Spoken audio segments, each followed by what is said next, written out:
देखिए स्फेलोस्पोरेंस के अंदर अगर इसका मोड ऑफ एक्शन पूछा जाए तो सेम वही बात है, same as it is penicillin, जो कि इसका मोड ऑफ एक्शन मैं यहाँ पर लिख लेता हूँ, ठीक है। मोड ऑफ एक्शन, आपको एक बात और भी बताना था इसमें, mode of action, mode of action इसका सेम है, किस किस तरह, सेम एज, ठीक है, पेनिसिलिन, सेम एज पेनिसिलिन, ठीक है। पेनिसिलिन की तरह क्या करता है, ठीक है, इनहिबिट करता है सिंथेसिस ऑफ बैक्टीरियल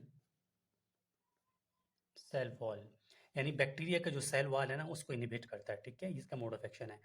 अब इस टोटली इससे हटकर ये आपसे कोई कुछ नहीं पूछेगा, या तो कोई इसका इसका आपके जनरेशन्स के नाम पूछेगा, या तो आपसे पूछेंगे कि ऑरल कौन से हैं थर्ड जनरेशन में, या फिर आपसे पूछेंगे कि मोड ऑफ एक्शन बता दो या क्लासिफिकेशन बता दो, या इससे हटकर एक सवाल आपसे कर सकते हैं कि सेफ ट्राइएक्सॉन के हमें आप साइड इफेक्ट्स बता दो, ठीक है।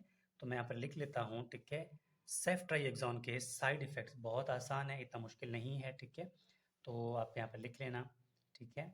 मैं पेन से लिख लेता हूँ यहाँ पे, साइड इफेक्ट ऑफ सेफ ट्राइएक्सॉन, ठीक है, सेफ ट्राइएक्सॉन, सेफ ट्राइएक्सॉन के आप क्या बता रहे हैं, साइड इफेक्ट्स, ठीक है।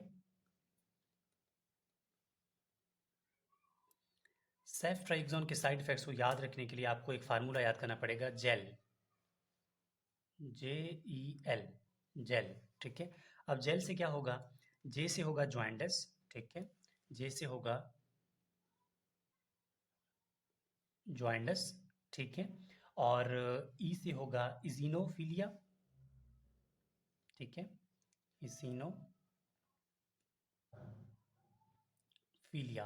और एल से होगा ल्यूकोपीनिया, ठीक है, ल्यूकोपीनिया।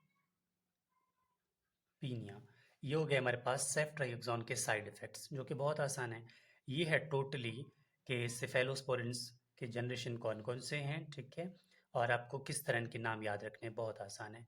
और इसके बाद जो है हम बात करेंगे मज़ीद जो फार्माकोलॉजी का टॉपिक होगा, ठीक है, उस पे।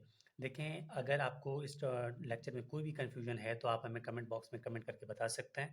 इसके अलावा डिस्क्रिप्शन में मैंने व्हाट्सएप नंबर दिया हुआ है, आप वहाँ से नंबर लेके व्हाट्सएप में भी मुझसे बात पूछ सकते हैं अगर कोई भी कन्फ्यूजन है। अगर किसी भी टॉपिक में मसला है तब भी आप हम मुझसे बात कर सकते हैं।